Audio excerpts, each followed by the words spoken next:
Supreme court ने बार बार uniform civil code को लेकर जो चर्चा की है, देश का एक बहुत बड़ा वर्ग मानता है जिस सिविल कोड को हम लेकर के जी रहे हैं वो सिविल कोड सचमुच में तो एक प्रकार का कम्युनल सिविल कोड है। इस गंभीर विषय पर देश में चर्चा हो, व्यापक चर्चा हो। जो कानून धर्म के आधार पर देश को बांटते हैं,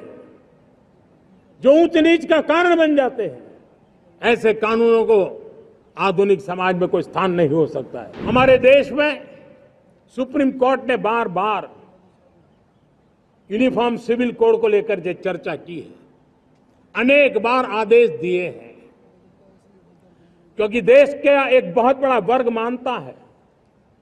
और उसमें सच्चाई भी है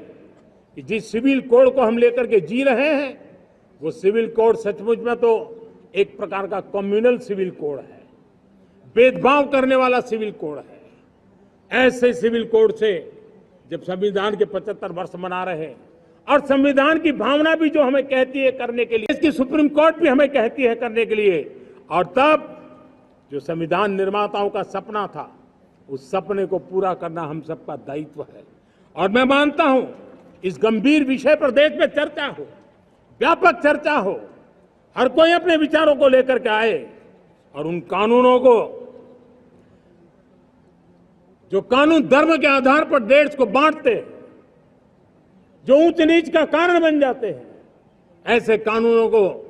आधुनिक समाज में कोई स्थान नहीं हो सकता है। और इसलिए मैं तो कहूंगा अब समय की मांग है कि देश में एक सेकुलर सिविल कोड हो। हमने कम्युनल सिविल कोड में 75 साल बिताए हैं,